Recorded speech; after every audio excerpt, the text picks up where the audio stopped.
وعجلت إليك رب لترضى. أين عتادكم يا عرب؟ والله لو أعطيتم أهل غزة 1% من أسلحتكم لتحررت فلسطين.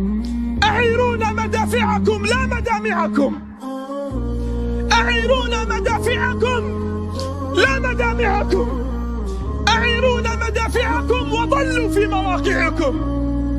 أخبروني متى تغضبون؟ إذا انتهكت محارمنا قد انتهكت، إذا ديست كرامتنا قد ديست، إذا قتلت معالمنا قد قتلت، إذا هدمت مساجدنا فلقد هدمت.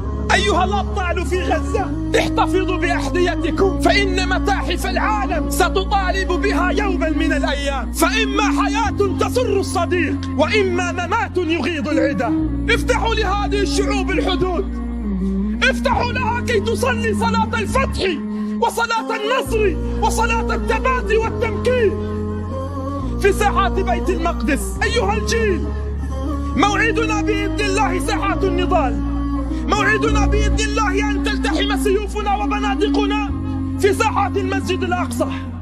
سنصلي في المسجد الأقصى فاتحين، سنصلي صلاة الفتح، نقسم بالله يقينا على الله، رغم أنوف حكامنا، رغم أنوف الذين خانوا، رغم أنوف الذين طبعوا، رغم أنوف الذين استسلموا، نقسم بالله أننا سنصلي رافعين رؤوسنا في المسجد الأقصى.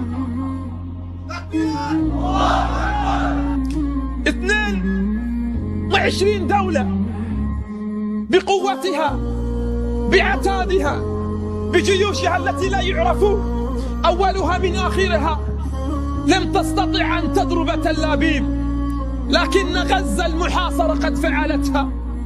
لله درهم من رجال. قف اليوم لغزة وحي من فيها، قف اليوم للقدس وحي من فيها، إن رجال الله تحميها. والله وبالله وتالله لو أرادوا خلع الجبال لخلعوها. سيأتي اليوم الذي تدفنون فيه رؤوسكم في التراب كالنعامات ونحن نرفع رؤوسنا كالأسود. سيأتي يوم يا من خنتم، يا من طبعتم، يا من أكلتم الحرام على دماء أهل غزة، يا من أكلتم الخبز وأخذتم المال مغموس بدماء الأطفال والأبرياء في غزة.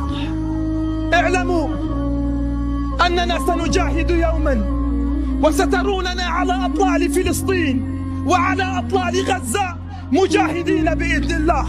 وأقول لكم سيبقى الفلسطيني مدني وإن حمل السلاح، سيبقى الفلسطيني مدني وإن حمل السلاح، وسيبقى الإسرائيلي مستعمر ومغتصب وإن كان يستجم على شاطئ البحر.